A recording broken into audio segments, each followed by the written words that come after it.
இந்த தண்டமும் இல்லை, எந்த பாசமும் இல்லை. இந்த தண்டத்தை அளித்ததுடன் மகாதேவர் சனிக்கு ஒரு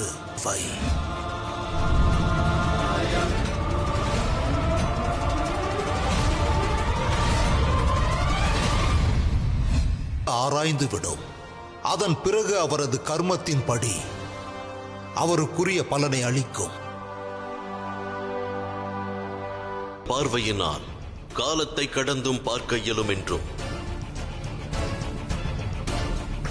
ஏனெனில் நீ கர்ம பலனை அளிப்பவன் என்றும்.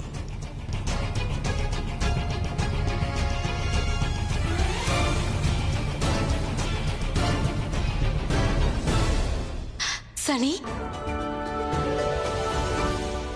நீ இங்கு வந்ததன் காரணம் சில கேள்விகளின் விடைகளை தேடி.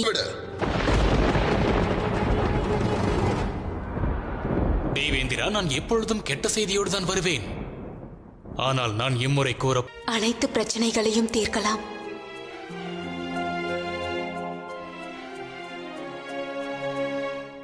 வணக்கம் தேவேந்திரா. லட்சியத்தை நிறைவேற்ற தாங்கள் எனக்கு அளித்த பரிசுதான் உதவ போகிறது. தாங்கள் எனக்கு அளித்த பரிசு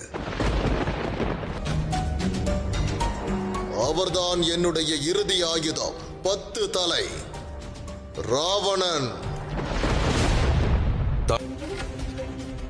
எப்பொழுதெல்லாம் நீ உனது பொறுப்புகளை நிறைவேற்றியுள்ளாயோ அப்பொழுதெல்லாம் உன் சக்தி உச்சத்தில் உள்ளது. முற்றிலும் அழித்து விடுவேன், அழித்து காட்டுகிறேன்.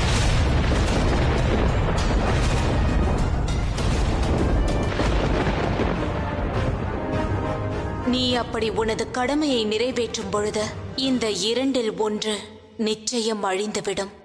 நீ கூறுவது சரிதான். நீ மீண்டும் கர்ம பலனை அளிப்பவனாக மாற வேண்டும். இது காலத்தின் கட்டாயமாகும். இதுதான் நீதியின் அழைப்பு. குழந்தாய், இப்பிரபஞ்சத்தின் நன்மையை நீ உனது பார்வையை மீண்டும் அடைவதில் தான் அடங்கியுள்ளது.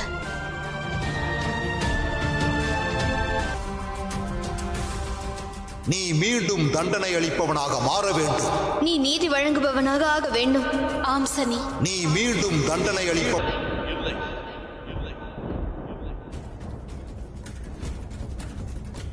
தாமினி, நீ கண்டடைந்த இத்தீர்வு இப்பிரச்சனைகளை எல்லாம் என்ன நேர்ந்தாலும் சரி, இப்பதவியை நான் ஏற்க மாட்டேன்.